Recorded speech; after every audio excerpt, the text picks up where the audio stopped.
data if it's determined that some, underline the word some 10 times, UFOs or UAP originate from a non-human intelligence?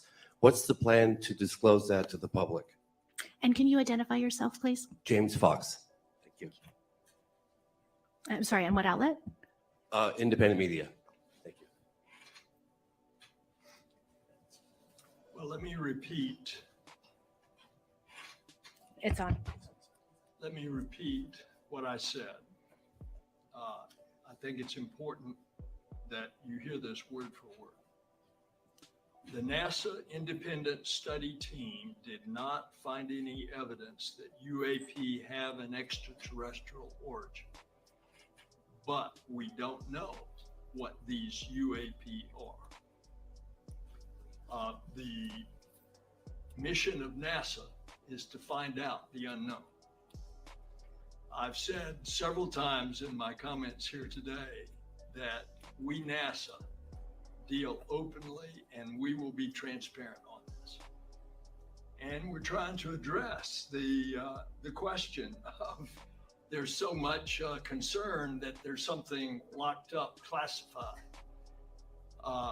and that the American government is not being open. Well, we are the American government and we are open, and we're going to be open about this.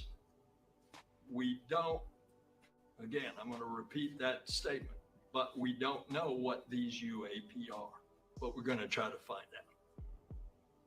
Thank you very much. And is there a plan in place if it is determined that some of them represent or originate from a non-human intelligence to tell the public? Is there a plan? Or if we are what I said we intend to be, which is transparent, you bet your boots, we will say that. And I've tried to set the table for you by telling you what I personally believe in a universe that is so vast that could there be a replication of life on Earth elsewhere in another solar system that is so big? Of course I believe that. The distances, it would have to be a very advanced civilization. The distances, light years, hundreds of light years, billions of light years. But whatever we find, we're going to tell you. thank you very much. Great. And we'll move on to the next question. Please do identify yourself. Thanks. This is Joey Roulette from Reuters. Question for Bill Nelson or any of the other panelists. So you've appointed a director of UAP research. Have you named someone to that role? And what kind of investment are you considering making in this? Is this going to be a new program office? Have you thought of funding figures, et cetera? Thanks. Yes, we have.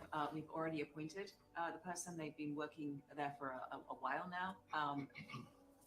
During the study to help be a point of contact, and any budget discussions, of course, are part of a very intricate federal budget request, and so they're not something that we discuss openly, but we will certainly look at what resources need to be allocated. Can you name the official who's in We that will role? not give his name out there. Okay, thanks.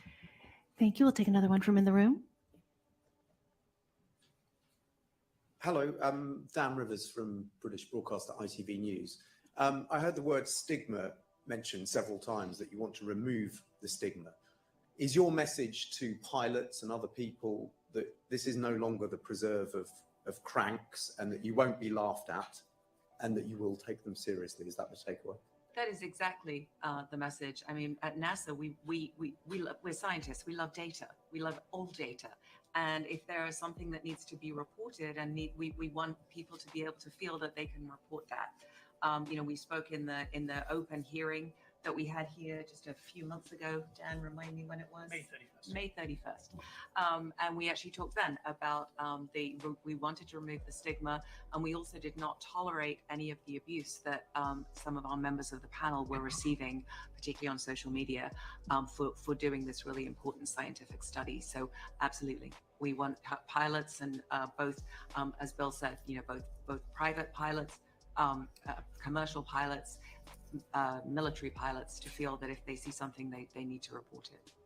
I want to say, and I want to repeat the way I said it, we want to shift the conversation about UAPs from sensationalism to science. I think of this in terms of the signs we see around for security, which say, if you see something, say something. I think in this context, we would summarize it as, if you see something, collect high quality data on it, because then we can learn. If I may, I just noticed in the report the Go Fast incident was one that was picked out, and that had been held up as an example of a very credible sighting that you seem to be pouring doubt on. Can you just talk to that? I mean, we looked at that as one example, and I think this is something that Arrow has actually done a very good job of going through the events. And most events are going to turn out, even if there are some events that in the end turn out to be something novel, most events are going to turn out to be conventional things, balloons, airplanes, and so on. I think of the process of discovery of anomalies as looking for a needle in a haystack.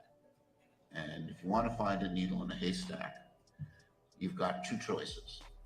Either you know exactly what the needle looks like, and you design a very good filter to look for the needle. It's called match filtering in sort of AI work, machine learning, signal processing. Or you don't know what you're looking for. And with anomalies, that's really the case we're in. We're looking for things we don't understand. So if you want to find something strange in a haystack, you better know exactly what hay looks like. And you better be able to characterize that really well. And that's why in a process like this, and this is something that I think we bring to this as we look for anomalies, is you need to know what typical regular things look like under all conditions.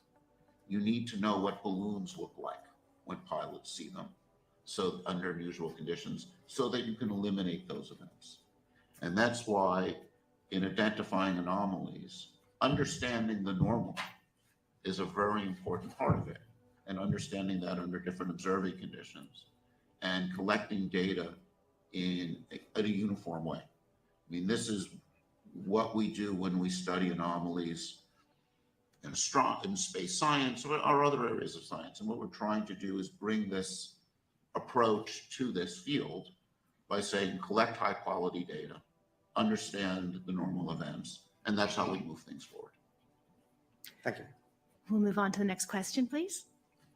Hello, I'm Nomia Iqbal from BBC News. Just to follow on the stigma question, UAP, that term has been, used in part to destigmatize UFOs. The fact is, most people use UFOs. Most of the American public, most of the world use that term. So I wonder, how much is the stigma still a problem for you, and what are you practically doing to about it, really, to convince people? And my second very quick question, in your report, I noticed that you said AI is a very essential tool for identifying rare occurrences. Yesterday, we were at this big AI summit where you had 100 senators meeting all the big tech tycoons, Elon Musk, Mark Zuckerberg. And speaking to some senators afterwards, they said, we are concerned about AI, we need it to be regulated. Does that concern you? Or are you worried that it might hamper your work? Thank you very much. Well, two big questions. First of all, do I personally believe that AI needs to have some boundaries? The answer to that, for our existentialism, yes. Can you do that within the appropriate bounds so that, as I said in my remarks, that we're going to utilize